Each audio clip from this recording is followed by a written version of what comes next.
Minulý měsíc vlastně byla taková první z sérii přednášek na téma archeologie a Bible. Dnešní přednáška pokračuje, ale trošku jiné časové období. Je to období dobývání zaslíbené země, období soudců. Přednášky jsou pořádány křesťanskou církví v Praze, což je vlastně shromáždění lidí, kteří společně uctívají Boha podle toho, jak chápou nový zákon, podle nového zákona.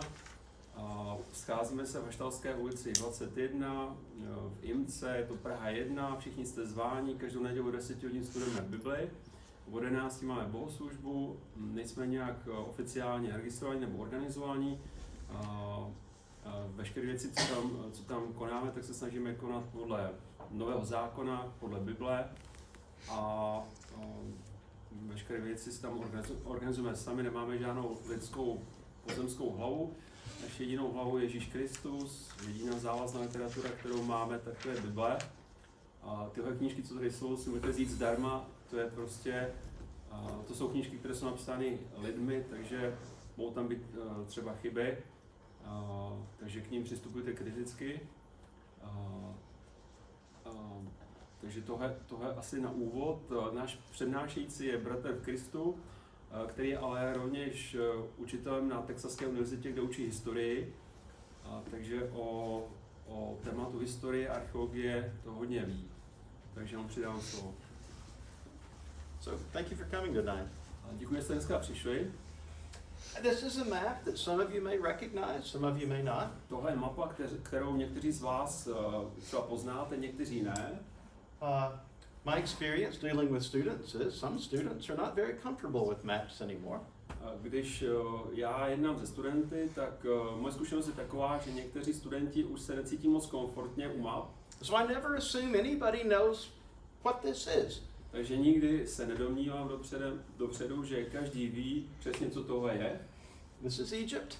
Tohle je Egypt. This is the Nile River Valley. Tohle je řeka Nil a údolí řeky Nilu. This is what we will refer to tonight as the land of Canaan. Tohle je území, o kterém dneska budeme mluvit jako o Kanánu. Now it has lots of lines on it. Tady na té mapě vidíte řadu čár. And these lines represent what I would suggest is an historic journey of a people.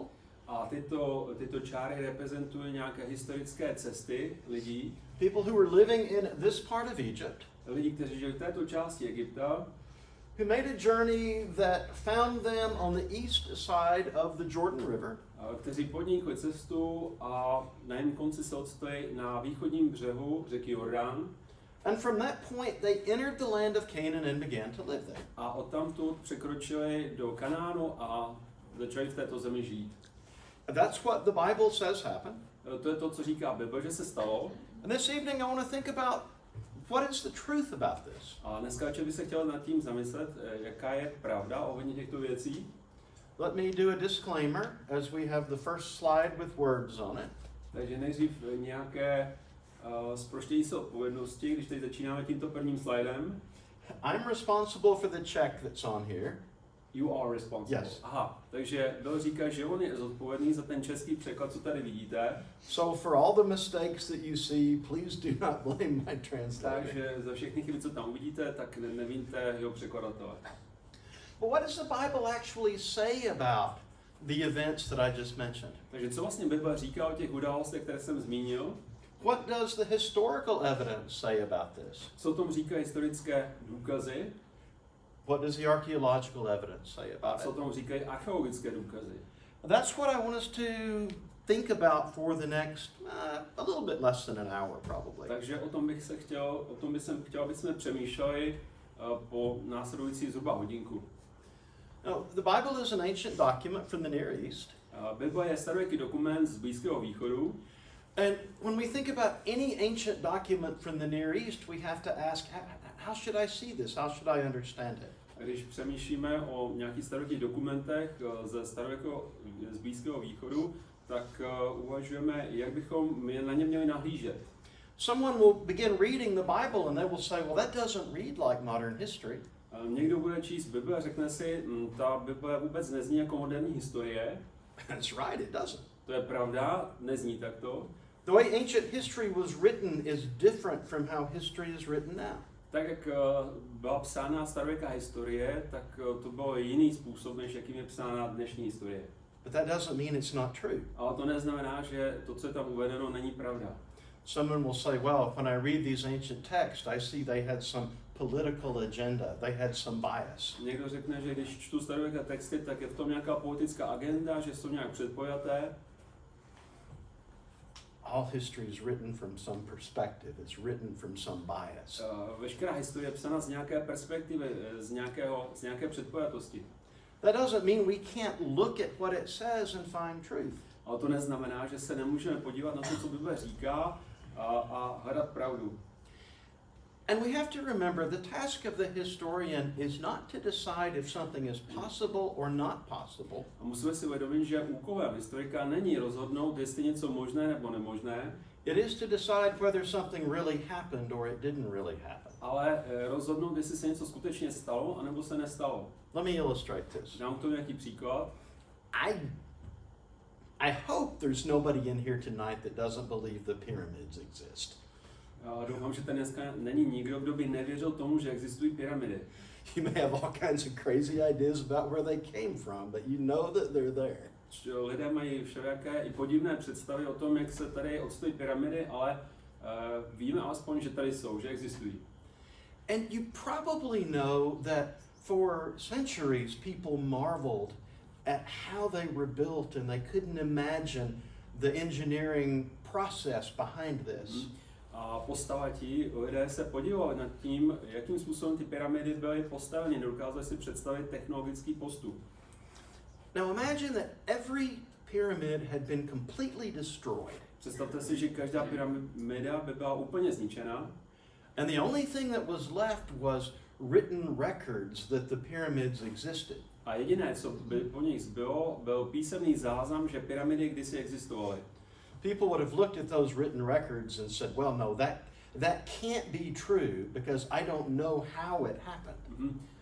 Lidé by se mohli podívat na takový historický záznam a říct si, že ne, to nemůže být pravda, protože si nemůžeme představit, jak taková stavba byla postavena. That long ago it wasn't possible to build something like this, so I don't believe it's real. Před tak dlouhou dobou nemohlo být možné něco takového postavit, takže nevěřím tomu, že to je skutečné. See how wrong that would be? A vidíte, jak by to byl špatný závěr? Just because we couldn't explain how it happened didn't mean that somehow they didn't build them and they didn't exist. Jenom kvůli tomu, že si nedokážeme představit nebo vysvětlit, jak to postavili, tak to neznamená, že ty stavby neexistovaly. And how do we understand the archaeological evidence? Jak vidíme archeologické objevy? Carefully. Nebo jak nahlížíme velice opatrně? The evidence that archaeologists discover is really valuable and it's interesting.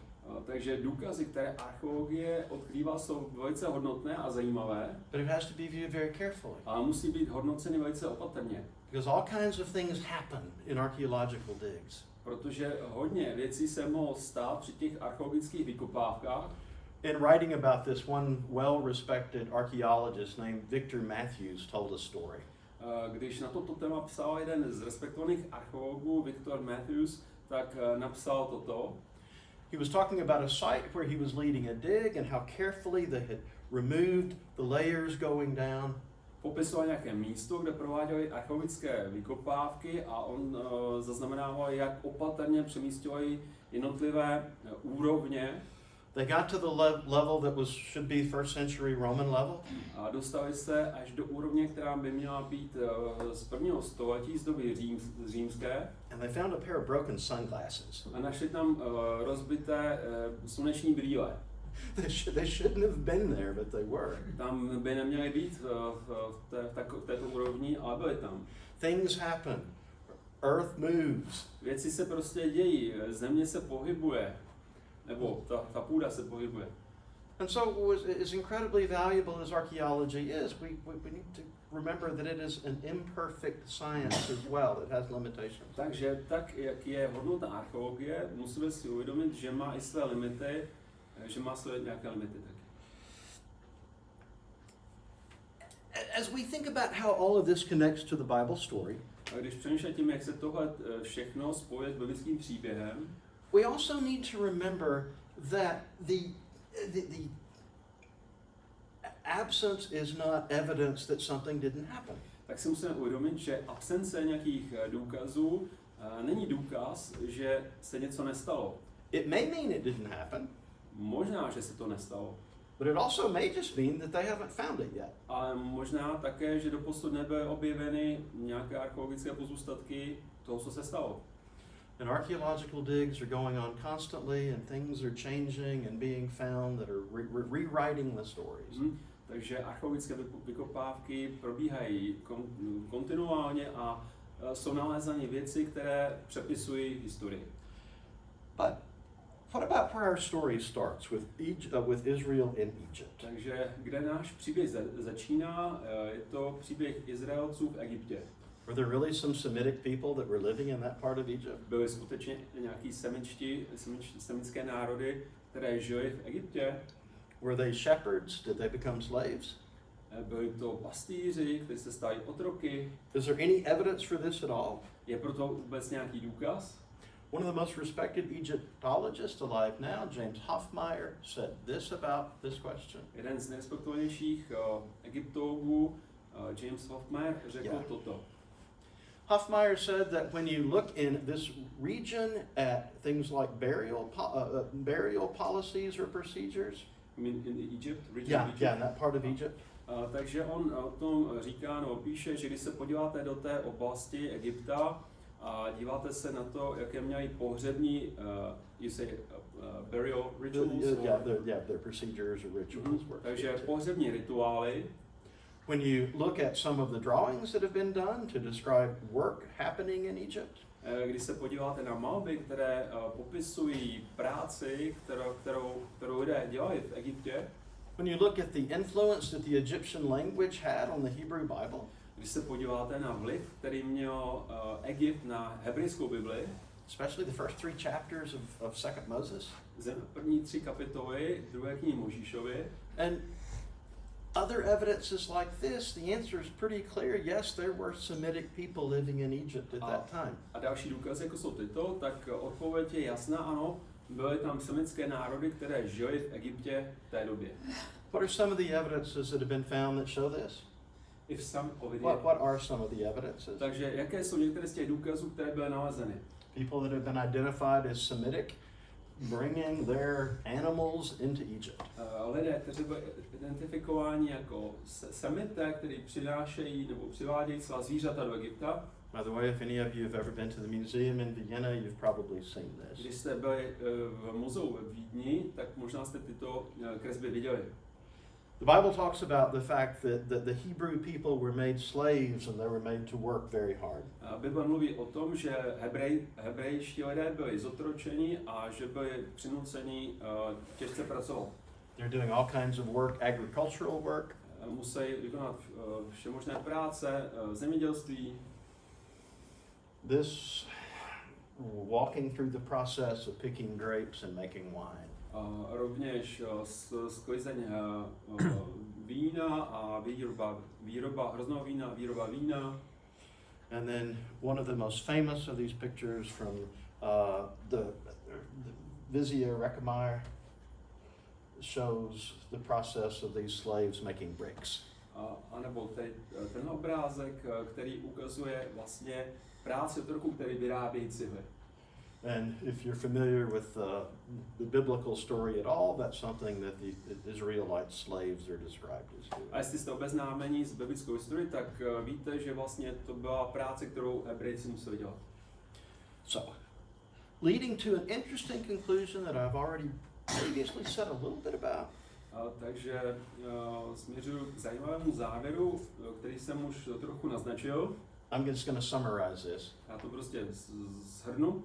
Hofmeyr again says, this evidence not only points to the Israelites having been there, takže Hofmeyr říká, že tyto důkazy svědčí nejenom o tom, nebo poukazují na to, že Izraelci byli v Egyptě, but some of the things, especially the toponyms, ale některé věci, jako jsou toponyma, are so specific that story would needed to have been written fairly close to the events. To jsou nějaké místní označení, tak to jsou tak specifické věci, které musely vzniknout v té době, která byla blízká těm dějům, které Bible popisuje. Now let's get a little more specific with some of Tak this. ještě trošku konkrétněji. Let's talk about the Amarna text. Takže armánské tabulky. The Amarna text being extremely important, talking about the relationship between Egypt and Canaan. Takže ty armánské tabulky jsou velice důležité, protože popisují vztah mezi Egyptem a mezi Kanánem. And containing an interesting word that's very much debated by people who study these issues. A obsahují zajímavé slovo, které je hodně debatováno lidmi, kteří studují tyto problémy. And that is the word that is written here in this English is habiru. To slovo, které je napsáno tady dole v angličtině jako habiru. As we see how this word is used in these texts, we see these people cause problems. A jak to, co je používáno v textu takovým způsobem, že naznačuje, že tento lid habiru dělal problémy. Another reference to them talks about they're trying to take Jerusalem. A další tabulka, která mluví o tom, že se pokouší obsadit Jeruzalém nebo obsadit Dobytí. Now, it would be nice to be able to say, well, habiru is really Hebrew, it's just a different form of the same name. Bylo by to hezké říct, že habiru je to samé jako Hebrejci, že je to pouze jiná forma tohoto označení. And there are a lot of sources that will say that. A jsou různé zdroje, které to tak říkají. The problem is it's not true. A problém je, že to není pravda. And I want to talk about that just a little bit more. O tom bych se trochu zmínil ještě. Defining this word is very difficult.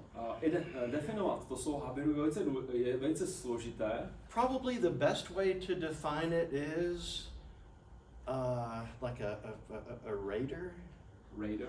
Yeah, like someone who's raiding places and attacking places and doing things like Takže that. asi nejlepší způsob, jak ho definovat, je prostě národ, který prostě nájezdník, jako nájezdníci. We'll find the word and check in a little bit if it needs to help. And they show up all over the ancient Near East during this time. A v té době se tyto habiru objevuje všude na Blízkém východě. They're working as mercenaries for the Hittites. Oni fungují jako žoldáci pro Chetity. They're working for the Assyrians. To samé pro Asyřany. They're causing problems in Canaan. Působí problémy v Kanánu. It just can't be a specific reference to the Hebrew people. Nemůže to být ale konkrétní označení Hebrejů. And what we never want to do is kind of just pick our evidence like, wow, this looks like the Hebrew people. Co my nechceme udělat, je prostě vybrat si náš důkaz takovým způsobem, že to vypadá jako Hebrejci.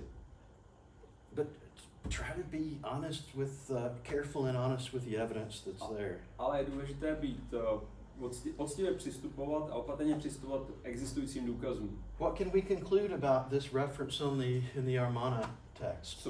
Jaký závěr můžeme učinit ohledně tohoto slova na těch armánských tabulkách? There's probably not any connection between the name Hebrew and this word. Pravděpodobně není žádná spojitost mezi Hebreji a mezi habiru, jako mezi těmito dvěma slovy. I think it would be really cool if there was. A myslím, že by to bylo jako hodně dobré, kdyby tam byla nějaká taková spojitost. But the evidence is just not there. Ale důkaz proto není. It is possible that there was some family connection between these different groups of people. Je možné, že byla nějaká between different groups of Hebrews and Habirus. Yeah, the different groups that were the Habiru and the Hebrews, there may be some connection. Takže možná, že byla nějaká jako spřízněnost mezi Hebreji a mezi Habiru. And it may even be because of all the problems the Hebrews caused in Canaan, they came to be the Habiru. A také je možné, že problémy, které způsobují Hebrejci v Kanánu, tak mohly být důvodem, že byli označováni jako Habiru. But this this word is something more likely that means, well, you see however you want. Takže ale pravděpodobně toto slovo spíš označuje nájezdníky. That brings us to a second incredibly important Takže to nás přivádí k dalšímu velice důležitému textu, the Merneptah stela, Merneptahova stéla, which represents some things going on with the Pharaoh and around 1210. Takže zachycuje nějaké události, které se týkají faraona nějak kolem roku 1210 před Kristem. And he describes the victories that he has won in Canaan. On popisuje vítězství, které vydobyl v Kenánu. Now I want to expand this a little bit to talk about Egyptian history writing. Trochu bych ještě to rozšířil. Chtěl bych se ještě více trošku zmínit o historii egyptských písemností. And this is not unique to Egypt, but it's especially true of Egypt. Není to unikátní, jedinečné jenom pro Egypt, ale zejména se to týká Egypta. Egyptian pharaohs never ever lose a battle. Egyptští faraonové nikdy neztratili žádnou bitvu. And I know that because they never write it down if they do. A já o tom vím, protože oni, pokud teda nějakou bitvu ztratili, tak si to nikdy nenechali zapsat na takovouhle stélu. If they lose, they just don't write it down. Prostě když něco prohrál nějakou bitvu, tak to nenechali zapsat. If it's sort of a draw or a tie, they record it like it was the greatest victory ever. Pokud to byl nějaký pad, tak to zaznamená jako největší vítězství, které dosáhli. Which is one big difference between the way biblical history is written and most ancient Near East history is written. A to je jeden velký rozdíl mezi tím, jak je napsaná biblická historie a mezi tím, jak je psaná starověká historie. Israeli kings lost lots of battles. Izraelští králové prohráli mnoho bitev. And they write it down, they tell about it. A v Bibli je to zapsáno. But what about this stela and why it's important for what we're talking about? Pokud jde o tu Merneptahovu stélu, proč je důležitá pro to, o čem mluvím? One of the enemies listed on this stela that the Pharaoh is defeating is Israel. Jeden z nepřátel, nebo jeden z nepřátelských národů, které jsou jmenovány na té stéle, jsou rovněž Izraelci. Které faraon porazil, jsou Izraelci. And in talking about this victory and bragging about it, it mentions the seed of Israel. Takže když on tam mluví o svém vítězství, ten faraon, a vychloubá se, tak tam mluví o potomku Izraele. How to translate Israel's not as controversial? How to translate seed is more controversial? Nebo potomci Izraele. Pokud jde o slovo Izrael a jeho překlad z té stély, tak to není až tak kontroverzní, spíš je tam kontroverze ohledně těch potomků. Because it can either refer to descendants, to children, or it can refer to crops. Protože to slovo může odkazovat jak na děti, jako potomky, jako děti, ale také může odkazovat na úrodu. And that makes a big difference in what Israel means and who they are. A to je velký rozdíl v tom, co znamená to slovo Izrael na té stéle a kdo jsou ti Izraelci. The text is also written in a poetic form.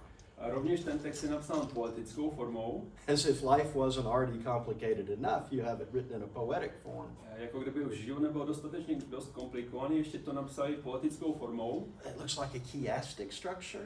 Vypadá to, že ten text má chiastickou strukturu. So you have to figure out what corresponds to what. A vždycky musíte v takovém textu najít, který řádek koresponduje, nebo co v tom textu koresponduje s něčím dalším.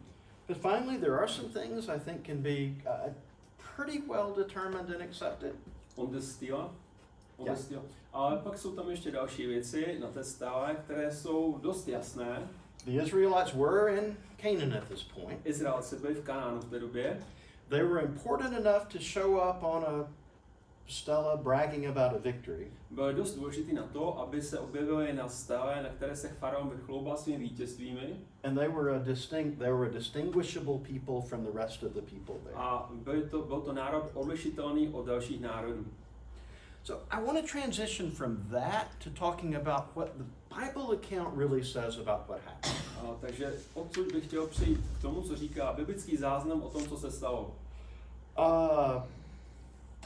Many people misunderstand what the Bible actually says happened with the Exodus and the conquest. A mnozí lidé nerozumí správně tomu, co Bible říká ohledně exodu Izraelců z Egypta a ohně dobytí zaslíbené země. Another Egypt specialist, K.A. Kitchen, talks about this problem. A další nějaký egyptolog a specialista K.A. Kitchen mluví o tomto problému.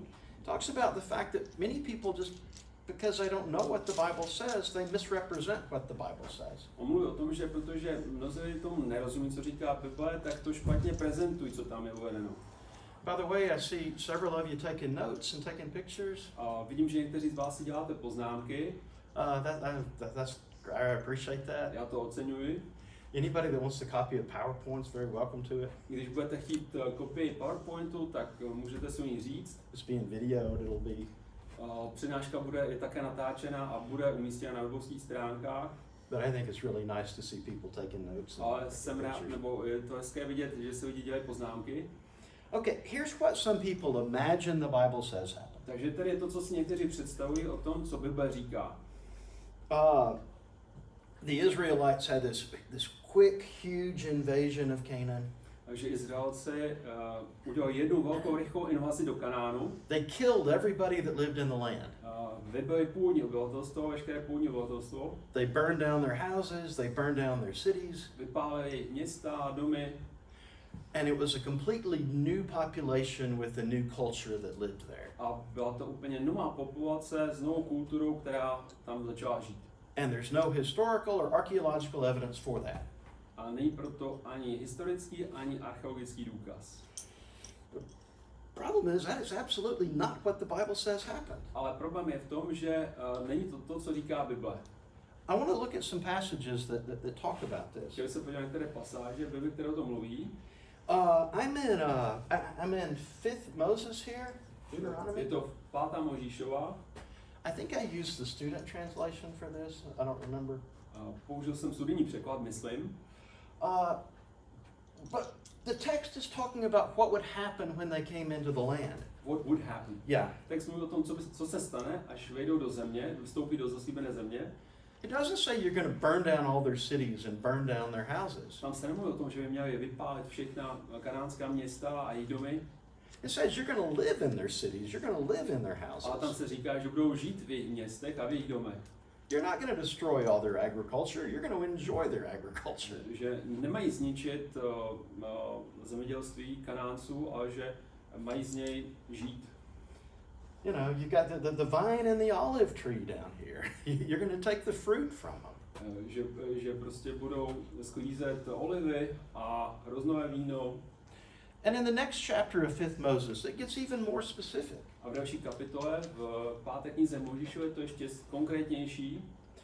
Verse 1 says you're going to come into this land that's filled with all of these powerful, numerous people. Aha, takže verš 1 se mluví o tom, že Izraelci přijdou do Kanánu, který je obsazen početnými národy. And then verse 22 says, a pak verši 22 se říká, I'm going to let you slowly, gradually drive them out. Že postupně, že Bůh jim postupně umožní vyhnat ty národy z té země. And then he even explains why. A pak vysvětluje, proč tomu tak je. He said, because if you conquered the whole land at one time, your population's not big enough to populate it. Protože jestliže by obsadili tu zemi okamžitě, dobyli, tak jejich populace není dostatečně početná, aby jim mohli zalidnit. So the wild animals would become too numerous. Že rozmnožila by se polní zvěř. What else does the Bible say actually Co happen? ještě dalšího říká Bible? Total destruction. Úplné zničení. Looks like a video game, right? Just Jako nějaká videohra, nějaké videohře. that's not what the Bible says. Ale to není to, co říká Bible. J stands for Joshua. Jozue. Joshua 6 talks about Jericho being destroyed and burned. Kapitola 6 mluví o tom, že Jericho bylo zničeno a vypáleno. Chapter 8 is going to talk about the burning of Ai. Kapitola 8 mluví o vypálení města Ai. And then I'm getting my electronic devices confused here. In chapter 11, Pak kapitola 11, verses 12 through 14, verše 12 až 14, you're going to have the destruction of a city called Hatzor. je tam popis zničení města Cházoru. Now, it tells about Hatzor being burned, Mluví o tom, že Cházor byl vypálen, but in the process of this, it says that the other cities were not burned. ale další města nebyla vypálena. Why were they not burned? Proč nebyla vypálena? It's kind of hard to live in a city that's been burned down. Je těžké žít ve městech, která byla vypálena. I say, you're not going to destroy all the cities, you're going to live in the cities. A oni neměli zničit města v Kanánu, měli v nich žít. Hatzor was particularly important because of its role in a northern coalition fighting against Israel. Cházor byl důležitý z hlediska jeho role v koalici králů na severním území Kanánu, který bojovali proti Izraelcům. And that probably explains why it was burned. A to možná vysvětluje, proč byl vypálen. So the book of Joshua doesn't say they went in and immediately destroyed everything and inhabited everything. Takže kniha Jozue neříká, že by oni tam okamžitě celou tu zemi obsadili, vypálili. In fact, in chapter 18, Kapitola 18 Jozue, there's only 24 chapters in Joshua. Jozue jenom 24 kapitol. Joshua says to the people, what are you doing? Go take the land, live in the land. Jozue říká lidem, co děláte? Jděte a zmocněte se, obsaďte tu zemi. Because even by almost the end of the book of Joshua, they hadn't moved far away from the Jordan River. Protože ještě už v době, ke konci knihy Jozue, Izraelci byli, se doposud neobsadili celou zemi, byli pořád blízko řeky Jordán. They had fought some battles all over the country. Oni bojovali bitvy v celé té kanánské zemi. They had killed a lot of Canaanite kings. Zabili mnoho kanánských králů. Generally, they seemed to go back to Gilgal when they were finished with this. Ale zdá se, že poté, co ty bitvy dobojovali, tak se zase stáhli na východ do Gilgálu. And so almost by the end of Joshua still, they haven't inhabited the land. Takže i v době, kdy se vlastně kniha Jozue blíží ke konci, tak ještě doposud neobsadili celou zemi Kanán. And this is kind of ironic when you read a lot of modern academic work about this. A to je dost ironické, když člověk v dnešní době čte moderní akademické práce na toto téma. We'll talk about the conflict between Joshua and Judges. Kteří mluví o konfliktu mezi Jozu a mezi soudci. Because Joshua had them go in and kill everybody immediately. Protože Jozue přinutil Izraelce, aby vybili všechny Kanánce. And when you get to Judges, these people are still there. Takže to je v knize Jozue, a když se dostanete do knihy soudců, tak zjišťujete, že tam pořád ty národy jsou. And they'll talk about the conflict between the two books. A oni mluví o konfliktu mezi knihou Jozue a mezi knihami soudců. I would suggest Joshua shows what was made possible. Jozue ukazuje to, co bylo možné. And Judges showed how this is actually playing out. Ale kniha soudců ukazuje, jak to v reálu probíhalo. From this, what I want to do is move to look at a few specific places. Takže odtud bych se chtěl podívat na několik konkrétních míst, které jsou důležité pro ten příběh. We mentioned just a little bit ago that Hatzor was burned. Takže před chvilkou jsem zmiňoval, že Cházor byl vypálen. I want to talk a little bit more about the tell that is at Hatzor. Chtěl bych mluvit chvilku o Telu, tomu, jak se říká kopci, kde stalo kdysi starověké město Cházor. I've been blessed to travel all over Israel, I don't know how many times. Takže byl jsem požehnán tím, že jsem mohl cestovat po Izraeli, ani nevím už kolikrát jsem tam byl. I've seen some pretty amazing tells. Viděl jsem tam hodně pozoruhodných telů, kopců, takovýchhle. I think Hatzor is probably the most amazing of Ale those. myslím si, že Cházor je ten nejpodivnější. The city was absolutely huge. At its biggest point, the city was absolutely huge. Že v době největšího rozmachu to město bylo obrovské. I can remember a few months ago standing right here. Před několika měsíci jsem stál právě tady. Looking down at what's listed as the lower city. A díval jsem se tady na tohle místo, které je označeno jako dolní město. having a hard time believing that could really be part of the city. A těžko jsem si dokázal představit, že to bylo ještě součást tohoto města. But the archaeological digs show for certain, yeah, it really was that big. Ale archeologické vykopávky ukazují, že ano, to město bylo tak velké, rozsáhlé. And there are a lot of things we could talk about from Hot Sword, but we're going to limit it to about 3 minutes. Je hodně věcí, o kterých mohli mluvit, pokud je o Cházor, ale omezíme to na jenom asi 3 minuty. We're going to talk about stuff burning. Budeme mluvit o věcech, které byly spáleny. Why do I care about stuff burning? Proč mě zajímá věci, které byly spáleny?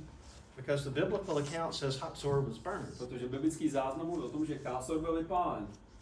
And not only is there evidence of the burn, but there's an explanation for why it burned the way it did. A nejenom, že je důkaz o tom, že Cházor byl vypálen, ale existuje i vlastně důvod, proč byl vypálen.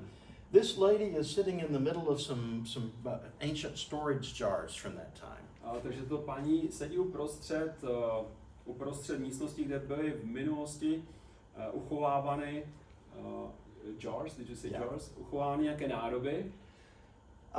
These jars contained basically cooking oil. V těchto nádobách byl olej na vaření. Now, when I was a firefighter, what these jars contained is what we would call an accelerant. Aha, takže když jsem byl ještě hasičem, tak ty nádoby obsahovaly to, co bychom my označovali za něco, co může podnítit ten oheň hoření. It makes it burn really, really hot. Že vlastně ten oheň pak hoří velmi prudce. Researchers have estimated that the fire there reached 1,300 degrees Celsius. Takže podle výzkumu ten oheň, který tam se odehrál v tom místě, dosáhl 1,300 Celsius. 1300 stupňů Celsia. If anybody wants to check my conversion here, that's 2,350 Fahrenheit. 2,350 Fahrenheit. Tak ve Fahrenheitu je to 2350 stupňů Fahrenheit. The burn of the city being incredible. Takže to město bylo vypáleno pořádně. There, that was our 3 minutes. I want to move on to a different one now. 3 minuty uplynuly a teďka něco jiného. I'm in Joshua 8 now. Jozue kapitola 8. In Joshua chapter 8, there was a command made for an altar to be built. V Jozue kapitola 8 byl dán Izraelcům příkaz, aby vybudovali oltář. And it was going to be a little bit unusual because they had to build the altar out of stones that hadn't been shaped. Byl to trochu neobvyklý příkaz, protože měli vybudovat oltář z kamenů, které nebyly opracovány. And this is going to be done in the city, near the city of Shechem. A to se mělo stát v blízkosti města Šekem.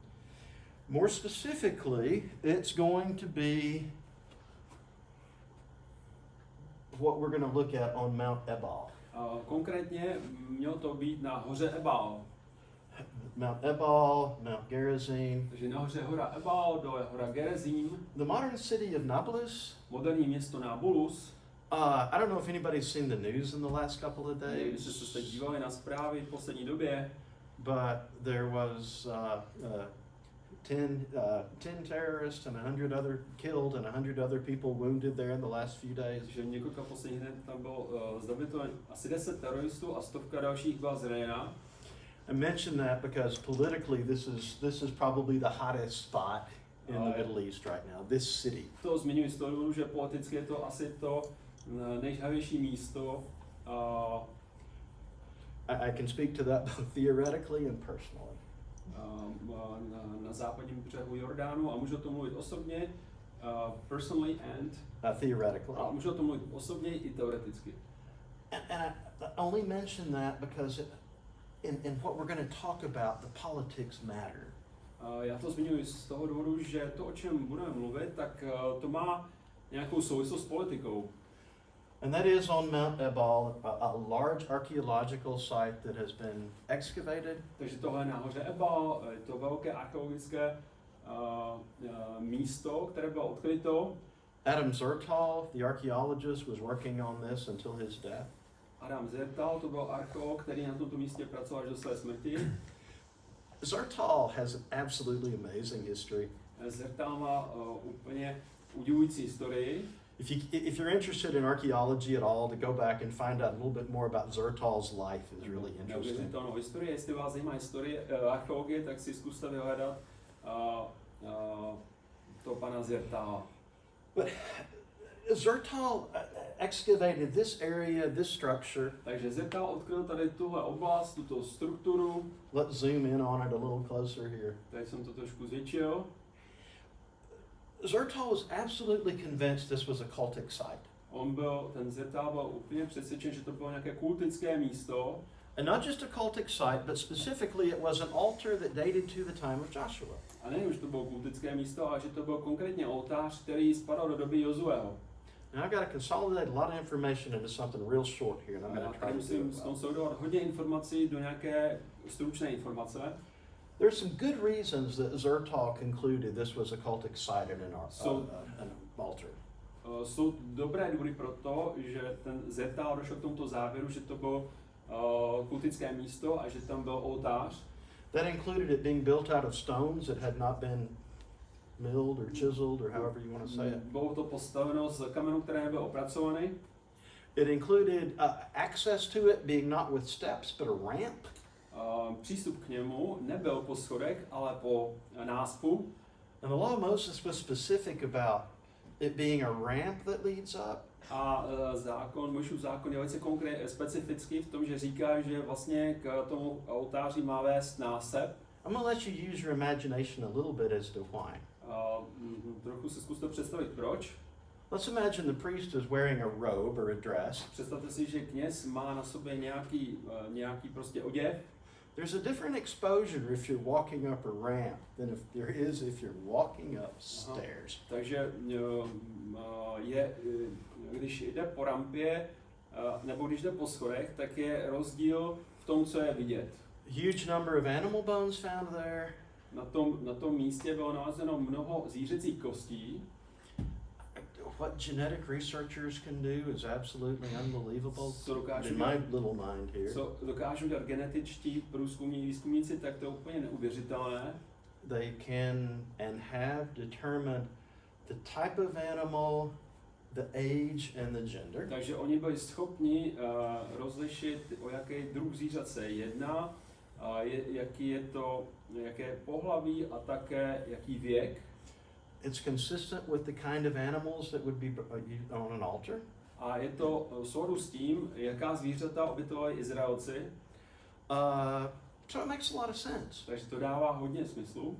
Not everybody accepts this. It's very controversial. Ale ne každý to přijímá, je to ještě kontroverzní. Other possible explanations for it have been given. Byla dána další možná vysvětlení pro tuto strukturu. That it was a tower or a farm. Že to byla nějaká věž nebo farma. I don't think that fits the evidence as well as the idea of an altar. Nemyslím si, že to tak dobře vyhovuje těm důkazům, zapadá těch důkazů jako ten oltář. I read something recently from a very well-respected author about this, and he made this observation. Takže teďka nedávno jsem četl nějaký článek od nějakého respektovaného vědce, který učinil tento závěr. He said, if Zertal had just said, this is an altar from this period, it wouldn't have upset people quite so much. On řekl, že kdyby Zertal řekl, že to je nějaký oltář z nějakého časového období, takže by to nikoho nějak moc jako nevzrušovalo. But when he connected it to Joshua's altar, that just kind of overwhelmed people. Ale když to spojil s Jozuem, že to je Jozuův oltář, tak to některým lidem, že pro ně to bylo příliš. There's a hugely political dimension to this. Má to politický rozměr. There has been another discovery in this area, a curse tablet. V této oblasti bylo objeveno nějaký další nález, jednalo se o tabulky s kletbami. I changed my mind about a half a dozen times today about whether to mention this tablet or not.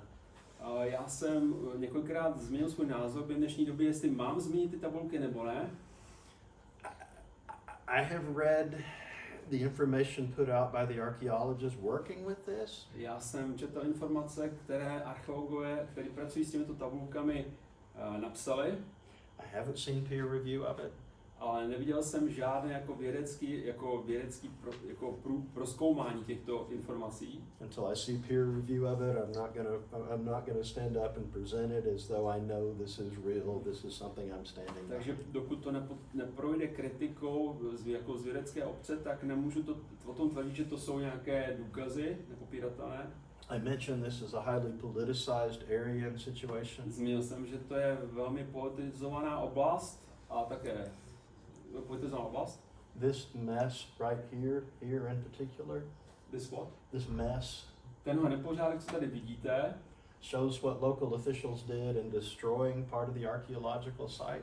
tak to ukazuje, co nějaký ti místní vládci tam udělali, že částečně to místo zničili.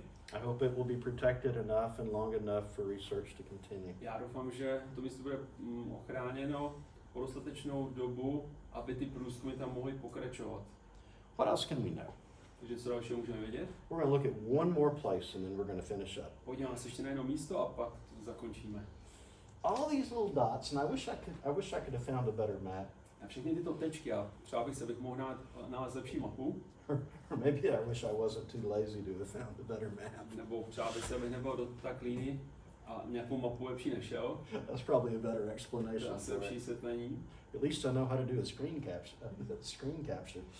The screen capture. It doesn't matter. Jo, já aspoň vím, jak kopírovat obrazovku, jak udělat obrázek z obrazovky počítače. What do each one of these little dots stand for? Takže ty malé tečky, co tam vidíte, They stand for new settlements that arose during the late bronze, early iron period. takže to jsou nová osídlení v kanánské zemi v pozdní době bronzové a v počáteční době železné. Just an explosion of these places. Tam prostě exploze nových osídlení. There has to be some explanation for it. Proto musí být nějaké vysvětlení. The Bible would say, yeah, there's an explanation for it. Bible říká, že tam je proto vysvětlení. Some people crossed the Jordan River and started living there. Nějaký lidé překročili řeku Jordán a usadili se v Kanánu. Other than an increase in population, there's really not a good explanation for this. A pouze to, že by se zvětšilo množství původních obyvatel, tady takovýto počet nových osídlení nevysvětluje. And a combination of factors seem to show that they first started on the west bank of the Jordan River and gradually moved through the hills west. A kombinace faktorů ukazuje na to, že začali nejdříve na západním břehu Jordánu, stavět osídlení, a postupně se přesouvali přes pohoří na východ. Which fits the Bible narrative well. Což rovněž vyhovuje tomu, o čem mluví Bible. This is the last place we're going to talk about. To je poslední místo, o kterém budeme mluvit, Šílo. It's mentioned in Judges chapter 18, Je verse 1. zmíněno v knize Soudců, kapitola 18, verš 1. It specifies that the tent of meeting was there. A tam se zmiňuje, že tam byl stan setkávání. The site has been positively identified generally as Shiloh. Takže to místo, kde se tak měl stát, bylo obecné rovině identifikováno Šílu. There is some debate about where at this tell the tabernacle would have been. A je debatováno, kde na tomto místě byl umístěn stan setkávání.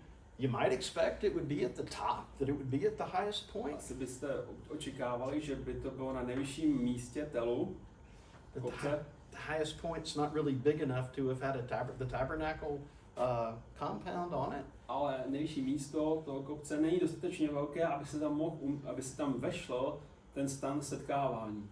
But there is, just to the north of the highest point, there is a place that does have the room for it. Ale severně od tohoto nejvyššího bodu je místo, kde je dostatečné místo.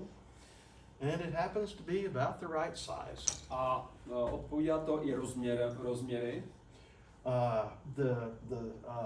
The orientation is east to west, as the tabernacle would have said. Orientace je z východu na západ, podobně jako Izraelci stavěli stánek. If If you don't recognize that shadow, that's me. Jestli nepoznáte ten stín, tak to jsem já. I need to learn to pay more attention to things like that when I'm taking pictures. Musím se věnovat tomu větší pozornost, když dělám fotky, abych tam nebyl. Again, the orientation fits right, the size is approximately right. Takže orientace odpovídá, rozměrově to zhruba odpovídá. This tabernacle stayed in Shiloh long enough, it would not be surprising that it took on a little more semi-permanent structure and, you know, construction there. Ten stánek stál v Šilu dostatečně dlouhou dobu, takže nebyl to jenom stán, ale bylo to taková, mělo to i nějakou prostě, mělo to i nějakou strukturu, která byla solidnější. Found lots of animal bones there. Nalezli tam hodně zvířecích kostí. That's the kind of thing that you would expect from a cultic site at Israeli cultic, Hebrew cultic site. Tak to je něco, co byste očekávali na místě, kde Izraelci uctívají Boha. It was noted that when they got to this level that there were almost no pig bones. A bylo zaznamenáno, že když se dostali do této úrovně při vykopávkách, tak tam nebyly nalezeny skoro žádné kosti z prasat. There were a few. Bylo tam několik. But compared to the Canaanite level, there were almost none. Bylo tam málo, ale ve srovnání s tou úrovní předchozího osídlení z doby kanánské, tak jich tam bylo skoro, nebylo jich tam moc. And that's not surprising. A není to překvapující. I want to finish with two things very quickly. Takže zakončím dvěmi věcmi. One is to say, okay, what was different? What cultural changes did occur with the Israelites in the land? První, jaké kulturní změny se staly Izraelcům v Kanánu? You got several things that show what's not there and what is there. Je několik věcí, které ukazují, co tam je a co tam není. There's a collared rim storage jar. Collared rim storage jar. A special kind of storage jar with how the lid fits on the top. Takže byl objeven nějaká místnost, kde se uschovávaly nádoby, které měly na sobě víko. The pottery was not painted. Nádoby nebyly omalovány. And those first two things may have some connection to specific parts of the Ten Commandments. A tyto dvě věci možná měly nějakou souvztažnost s 10 přikázáními. They weren't importing pottery that had drawings on it. They were importing, they were not. Takže neimportovali, nedováželi žádnou keramiku, která by byla omalovaná. Not many pig bones. Nebylo tam moc prasečích kostí. And there was the special kind of house that came to characterize the Israelite settlers, the 3 or 4 room house. Aha. A byly tam odkryty pozůstatky domů, které jsou charakteristické, nebo které jsou charakteristické pro Izraelce. Byly to domy se 3 místnostmi. And those were the structures that dominated all these new settlements that you saw on my wonderful map. A tyto stavby dominovaly těm osídlením, které jste viděli na té mapě. So, what do we see? What do we have? Takže co vidíme, co máme? The Israelites were in Egypt. Izraelci byli v Egyptě. They came to be in Canaan. Přišli a byli v Kanánu. The Bible said that it would be a gradual process. Bible říká o tom, že to byl postupný proces. It said that the infrastructure would survive and would be used. Bible říká, že infrastruktura v Kanánu nebude zničena, ale bude použita. And both historical and archaeological evidence seem to fit that pretty well. A oboje historické a archeologické důkazy jsou s tím docela ve shodě. You've listened very patiently and I appreciate that. Takže jste naslouchali se pozorně, to oceňuji. So we'll have an opportunity now for questions, comments, whatever's on this. Takže teďka máme příležitost pro otázky, komentáře.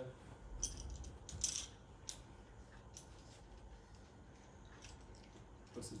Já jsem se chtěla zeptat, jestli jste svědci Jehovovi. Nejsme svědci Jehovovi. Říkáme si křesťanská církev. A zapomněl jsem zmínit, máme své webové stránky, je to 3x2tv.křesťanská-církev bez diakritiky.cz a tam jsou i přednášky, videa ze starších přednášek, i z přednášek, které pro nás dělal Doba jenom i z jiných přednášek, které jsme měli v minulosti, jsou tam nahrány na video. Já bych chtěla vědět, proč svědci Jehovovi chodí do zemí, třeba jako je Česká republika, kde dnes už je to trošku jiný, ale jsou tu hodně katolíci a mají náboženství. Proč nechodíte více do zemí, kde vzývají Budhu nebo já nevím koho a tam je snažíte se přivést na tu křesťanskou víru? First question was where Jehovah's Witnesses, the answer was we're not. And the second question is why Jehovah's Witnesses come to the Czech Republic where there is a Catholic heritage instead of going to like Buddhist countries. I'm not a Jehovah's Witness. I can't really address that. Svědek Jehovy, takže nemůžu na tohle odpovědět. But there is something else I'd like to say that connects to it. Ale je to něco dalšího, co bych chtěl říct a co se s tím jak spojuje? Or at least I think it does. Nebo aspoň já si myslím, že se spojuje. Můžete mluvit trošičku nahlas, trošku víc. Že pán říká, že není svědek Jehov, takže nemůže jako za ně zodpovědět, ale chtěl bych zmínit něco, co má k tomu nějaký vztah. I'd like to say something about my approach to this series of lectures. Chtěl bych zmínit svůj přístup k této sérii přednášek. I'm not shy at all to say that I'm a Christian. Já se nestydím za to říct, že jsem křesťan. And I'm happy to be associated with these people. A jsem šťastný, že se můžu mít společenství s těmito lidmi. But I try really hard to approach these lectures in an academic way. Ale snažím se přistupovat těmto přednáškám akademickým způsobem. I don't say anything in these lectures that I wouldn't say in the university classroom. Já v těchto přednáškách neříkám nic jiného,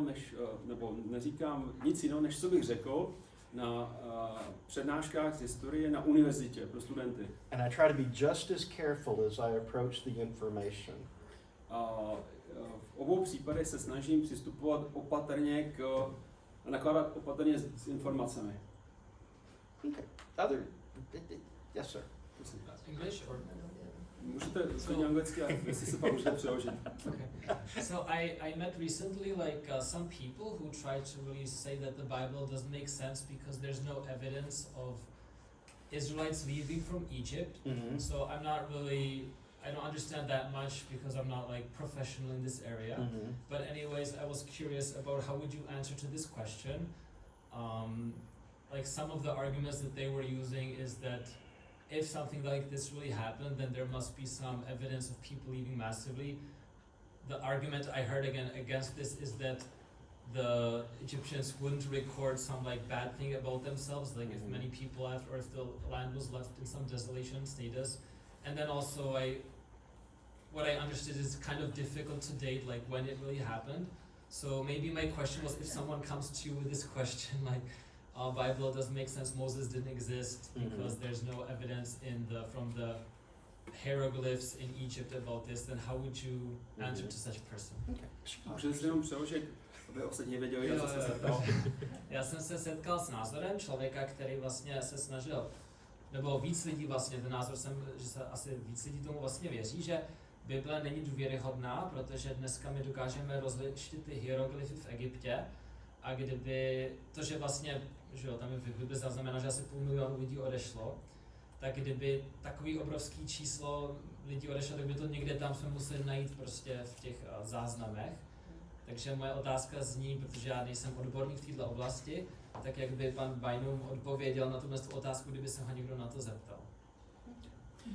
I think a lot of what I would say, I don't know if it would work or not, but I think a lot of what I would say is some of the stuff I was talking about tonight. Já myslím, že hodně z toho, co bych na to řekl, je něco z toho, co jsem řekl dneska na této přednášce. And from my experience, the biggest problem is that people have unrealistic expectations.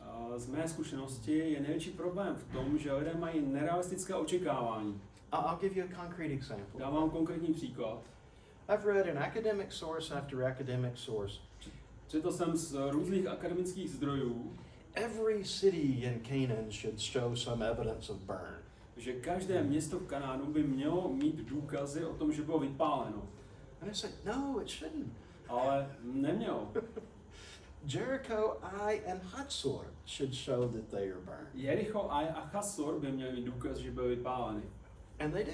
A tam ty důkazy jsou. I say, is it realistic to expect a dramatic change in culture given the circumstances the Bible describes? Takže je realisticky očekávat nějakou dramatickou změnu v kultuře za okolnosti, které popisuje Bible. I mean, it's like going to Airbnb. Jako kdybyste šli do Airbnb, You go into the flat, you sleep in their bed, you eat off of their dishes. jdete do cizího domu nebo bytu, jíte z nádob, které jsou v tom bytě, spíte na jejich posteli, You pick an apple off of their tree. utrhnete si jablko z jejich stromu. That's what the Bible said the Israelites did when they went into the land. Takže Bible říká, že to je to, co vlastně Izraelci udělali, když vstoupili do Kanánu. There's not going to be some dramatic cultural change that's evident from the archaeology. Není žádná dramatická kulturní změna, která byla evidentní z archeologie.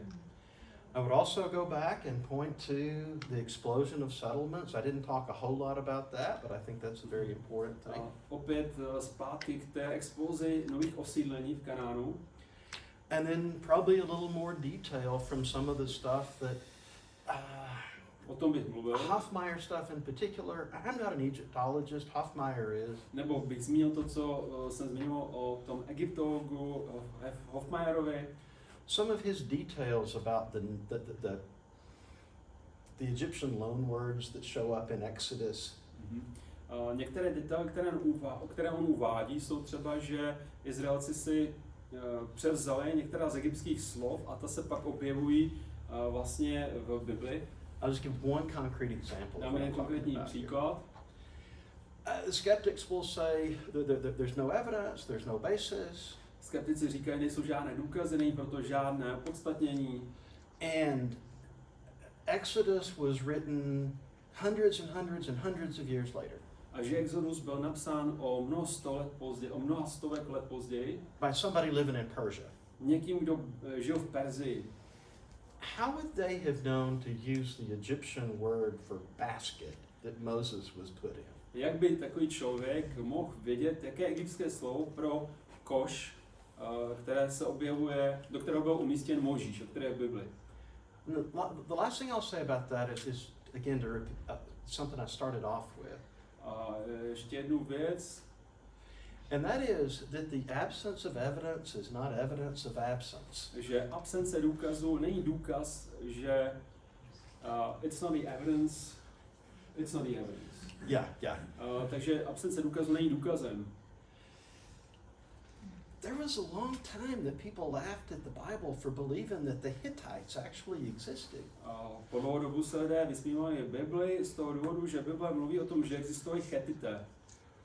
Why did they not believe the Hittites ever really existed? Proč nevěřili tomu, že Chetité existovali? Because they had yet to find the archaeological evidence of the great Hittite civilization. Protože ještě v té době nebyly nalezeny archeologické vykopávky velké chettické civilizace.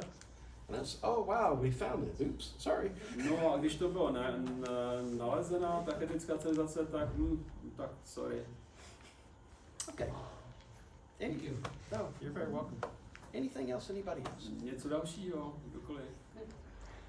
Já jsem se chtěl zeptat, jestli tahleta přednáška měla taky jakoby nějaký další cíl, kromě toho, že tedy jsme viděli důkazy, že archeologické nálezy korespondují s Biblií, jestli to mělo třeba posílit nějakým způsobem i víru třeba zde přítomného křesťana, nebo jestli neměla.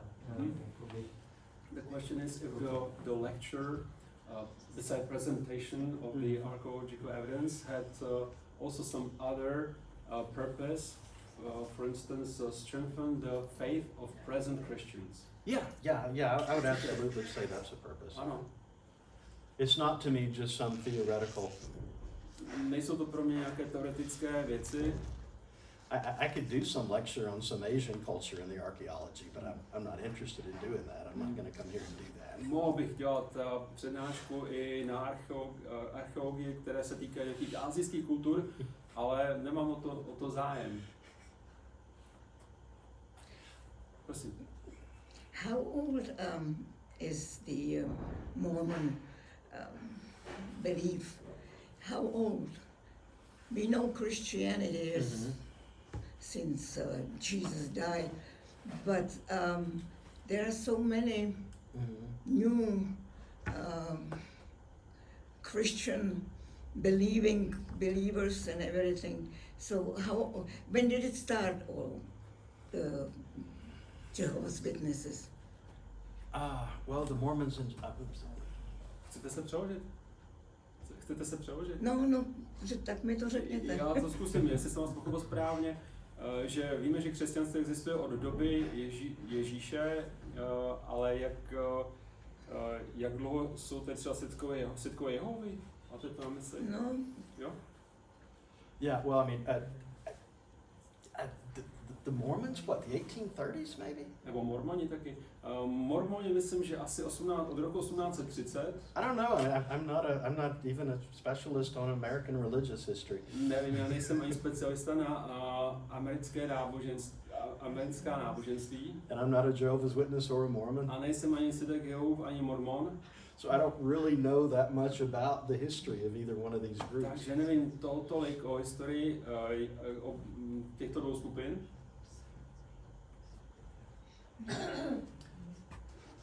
Okay. Let me mention one more thing and make an offer with this.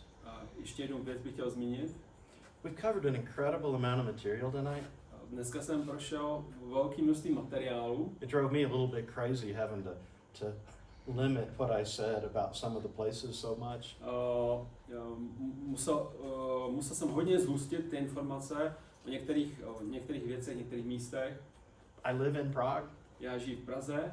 So the teaching I'm doing is online right now. Teď učím historii online, which makes it pretty nice for me. Což mi vyhovuje. If anybody wants to sit down and have a cup of coffee and talk more about Jestli some chcete of se this, I would be sejít glad to na do kávu a that. povídat si o tom, tak velice rád se s vámi sejdu. I've got thousands of pictures that I've taken in Israel that I think are interesting. Tisíce fotek, které jsem vyfotil v Izraeli a které si myslím, že jsou zajímavé. I know they're not as interesting as pictures of your girlfriends and boyfriends and grandchildren. Nejsou určitě tak zajímavé jako fotky vašich vnoučat nebo dívek nebo chlapců. But I would be glad to sit down with somebody over a cup of coffee and talk about this or look at the pictures. Just let me Velice know. rád se s vámi sejdu a můžeme se podívat na to. Again, the PowerPoint's available. PowerPoint je také, kdo bude chtít mít zájem, tak může ho dostat. It's obviously too big to email. Je samozřejmě příliš velký na to, aby se dal poslat mailem. There are all these things like Dropbox and all that stuff. Jedině přes Dropbox.